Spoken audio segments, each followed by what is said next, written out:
Halo semuanya, balik lagi sama aku Devi, si manusia rantau.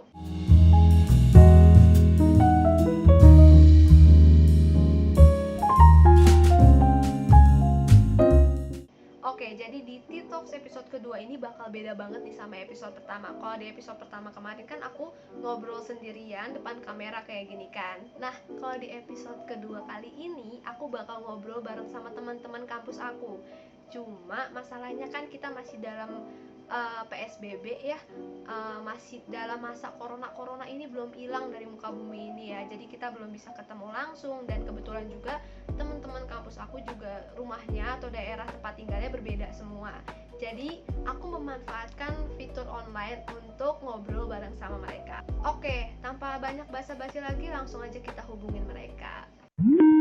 Oke, kita sekarang tungguin mereka dulu ya, join ya guys. Sambil nunggu mereka join, kalian bisa banget nih sambil subscribe dulu. Kita tungguin mereka masuk join dulu. Udah ada satu nih. Halo Hendrik. Halo Dev. Ada Alip nih, bentar nih.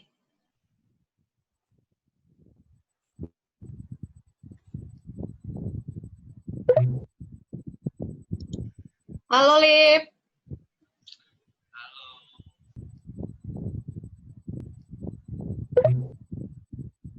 Ya, snap kamera. Kameranya. Bisa sih, ya Allah, subhanallah. Ya Allah, subhan emosi. Ya ilah. Ya ilah. Kok gak bisa sih? Kok bajunya itu sih?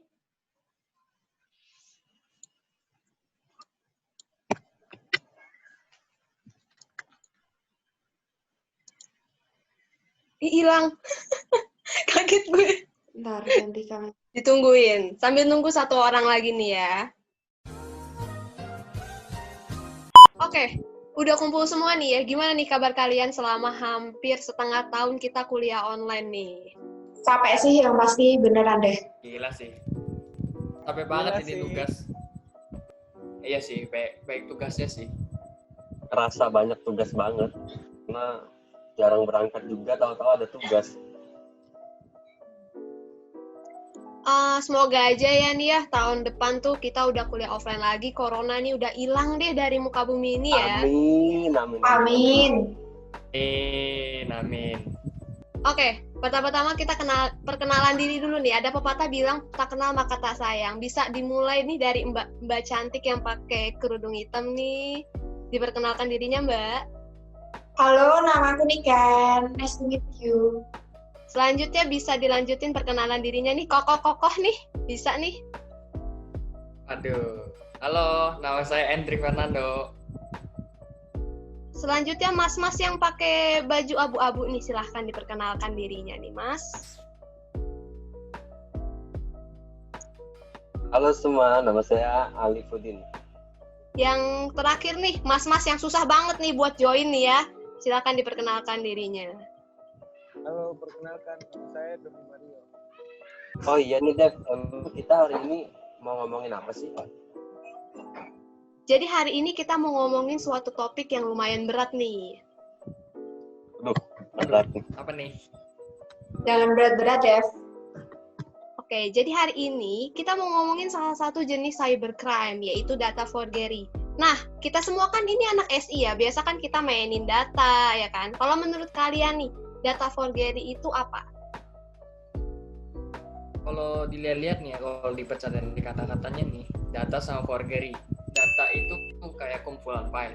Kalau forgery-nya itu pemalsuan. Kalau disambungin jadi pemalsuan data gitu. Bisa juga nih ya dirasakan dari cocokologi kata sama kata. Kalau yang lainnya nih, pendapat kalian, menurut kalian data forgery ini apa?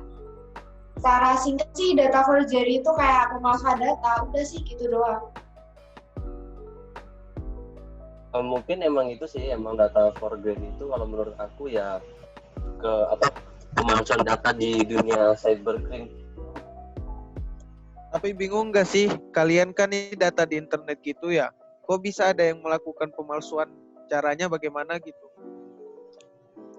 Aku pernah baca sih, kalau nggak salah tuh ada set-setnya gitu. Set to set kalau nggak salah gitu. Saya tuh saya dikira Ariana kali ya.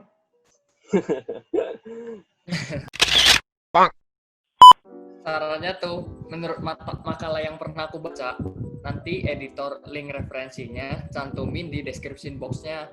Ada 2, server side sama client side.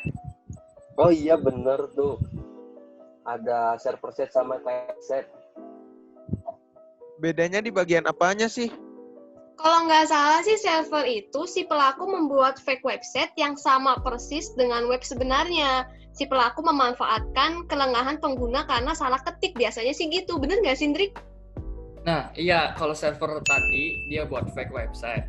Kalau klien dia nggak buat fake website, tapi langsung pakai aplikasi yang legal. Tapi disalahgunakan gitu sama penggunanya. Bentar.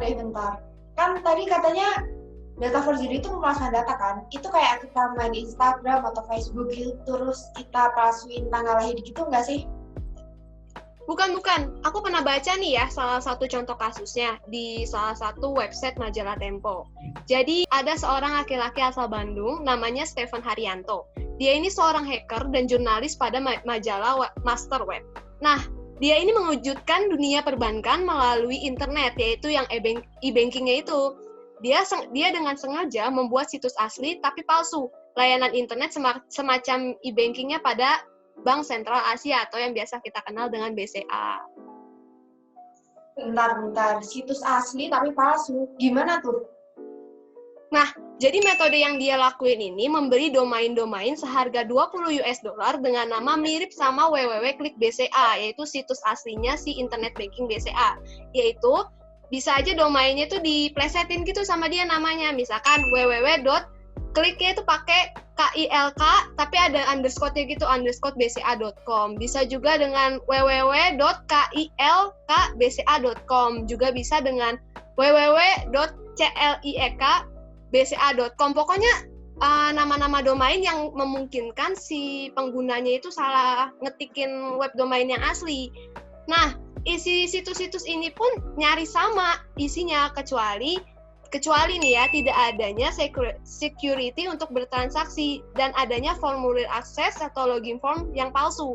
Jika nasabah BCA salah mengetik situs BCA asli, maka nasabah tersebut masuk ke dalam perangkap situsnya si laki-laki ini.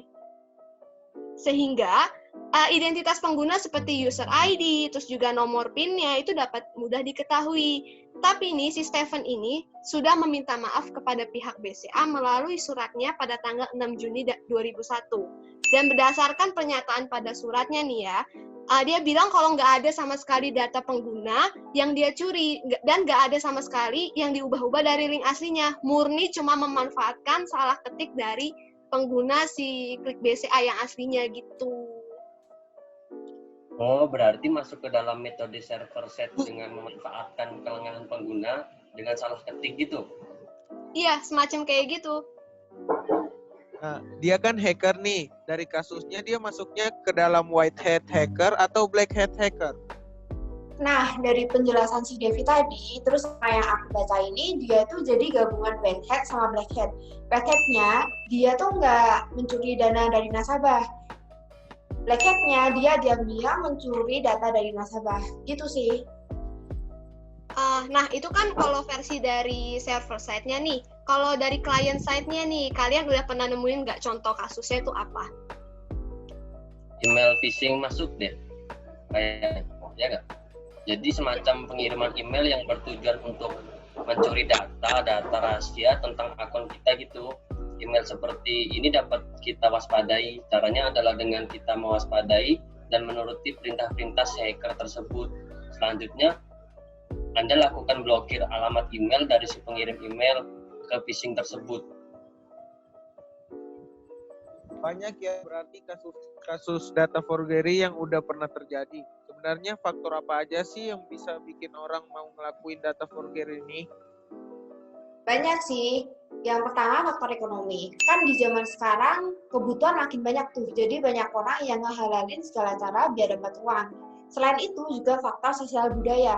Kan sekarang teknologi udah semakin maju tuh, banyak orang pintar juga yang bisa menggunakan teknologi itu. Nah, dari oknum itu ada beberapa orang yang menyalahgunakan kemampuannya buat melanggar UU ITE ini.